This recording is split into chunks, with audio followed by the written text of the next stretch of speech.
শবে কদর পাওয়ার সহজ উপায় কি? শবে কদরের রাত যেহেতু একেবারেই চূড়ান্তভাবে ফিক্সড কোনো রাত নয়, সেজন্য শবে কদর পাওয়ার উপায় হলো রমজানের শেষ দশকের প্রত্যেকটা রাতে ইবাদত করা। প্রত্যেকটা রাতে ইবাদত করার যদি সুযোগ না হয়, তাহলে কমপক্ষে বেজোড় রাতগুলোতে ইবাদত করা।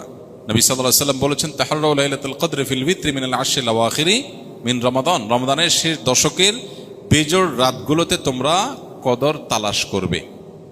তার মানে এর মধ্যে যে কোনোটা হতে পারে। আল্লাহ তাআলা বিষয়টাকে উজ্জ্বল রেখেছেন কেন?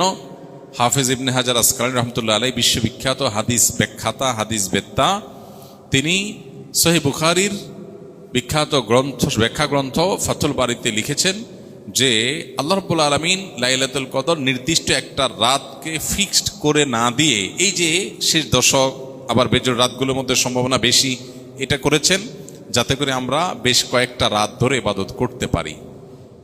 এখন মনে হতে পারে এটা তো আমাদের কষ্ট হচ্ছে, আমাদের জন্য বোঝা হলো, ফিক্সড হলো তো আমাদের জন্য সহজ হয়ে যেত। মরার পর যখন আমল নামা হাতে পাবো, তখন মনে হবে ইস, এই লাইলাতুল কদর আল্লাহ শেষ 10 রাতের মধ্যে রেখেছেন, পুরো রমজানে রাখতেন তাহলে 30 রাত ধরে ইবাদত করতে পারতাম। কারণ তখন লাভটা চোখে আসবে এবং দেখা পড়বে।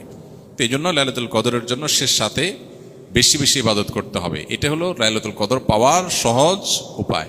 আরেকটা সহজ উপায় আছে, সেটা হলো যে এতেকাফ, যেটা এতক্ষণ বললাম।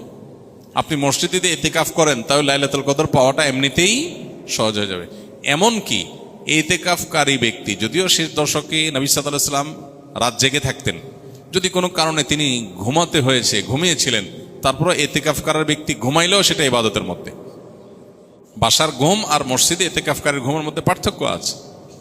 মসজিদে অবস্থানটাই ইটসেলফ একটা ইবাদত। অতএব আপনি যদি চান যে আমার লাইলাতুল কদর মিস না হোক, তাহলে তার জন্য সবচেয়ে মোক্ষম সুযোগ এবং সবচেয়ে সহজ উপায় হলো এতেকাফ করা। এতেকাফ অত্যন্ত প্রেমময় একটি ইবাদত, যেটা খুব ভেতর থেকে ফিল করা যায়, আল্লাহর সাথে একান্তে কথা বলা যায়, অনুভব হবে যে আমি আল্লাহর ঘরে আছি, আল্লাহর ঘরে হাজির হয়ে গেছি। সবাই বের হয়ে যাচ্ছে, আমি বের হচ্ছি না, কারণ আমি আল্লাহর ঘরের বন্দী, নিজেকে বন্দী করে ফেলেছি। অন্যরকম এক ফিল আসবে ইনশাআল্লাহ।